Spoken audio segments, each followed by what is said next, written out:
नमस्कार, आप देख रहे हैं लोक स्मार्ट। आइए नजर डालते हैं इस वक्त की बड़ी खबर पर। सपा की रणनीति काम आई, पूर्वांचल में साइकिल दौड़ाई, शून्य से शिखर तक किया सफर। पिछले 2 चुनावों की बात करें तो वाराणसी, आजमगढ़ व मिर्जापुर मंडल में सपा को 2014 से 2019 में एक सीटें ही मिली थी।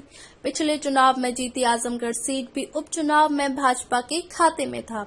इस बार रणनीति का ही हिस्सा कह सकते हैं कि सपा ने इंडिया गठबंधन में 12 में से सिर्फ भदोही सीट तृणमूल और वाराणसी कांग्रेस के लिए छोड़ शेष 10 अपने पास रखी।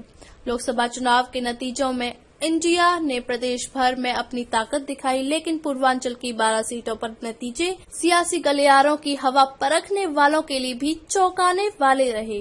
राजनीति की नब्ज पर नजर रखने वालों के आकलनों को फेल करते हुए समाजवादी पार्टी ने कुछ इस तरह साइकिल दौड़ाई कि अपने खाते में आई 10 में 9 सीटों पर समाजवादी झंडा लहराकर शून्य से शिखर तक का सफर तय कर लिया। पूर्वांचल के 3 मंडलों में सपा का यह अब तक का श्रेष्ठ प्रदर्शन कहा जा सकता है। इसमें आजमगढ़ मंडल की भी 4 व वाराणसी मंडल में काशी छोड़ अन्य 4 सीटें तो मिर्जापुर मंडल की रॉबर्ट्सगंज सीट सपा के खाते में आई है। पिछले 2 चुनावों की बात करें तो वाराणसी, आजमगढ़ व मिर्जापुर मंडल में सपा को 2014 व 2019 में एक सीट ही मिली थी।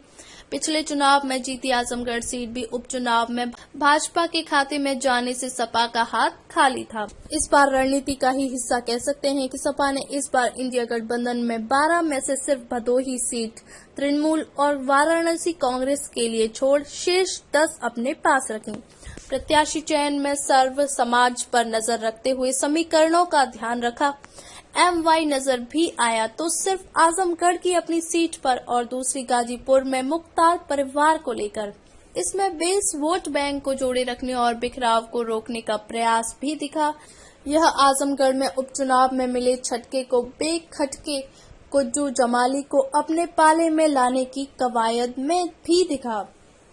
इनके अलावा चंदौली में क्षत्रिय, घोसी में भूमिहार, बलिया में ब्राह्मण, जौनपुर में कुशवाहा और मिर्जापुर में बिंद को टिकट दिया। हर ओर अपना दायरा बढ़ाया तो कांग्रेस के पुराने वोट बैंक को भी साथ बांध लिया। नए प्रयोगों का ही असर रहा कि मछली शहर, लालगंज व रॉबर्ट्सगंज सुरक्षित सीट भी अपने खाते में कर लिया। अब तक के लिए बस इतना ही। फिर होगी आपसे मुलाकात ऐसी एक और बड़ी खबर के साथ। अब तक के लिए नमस्कार और देखते रहिए लोक स्मार्ट।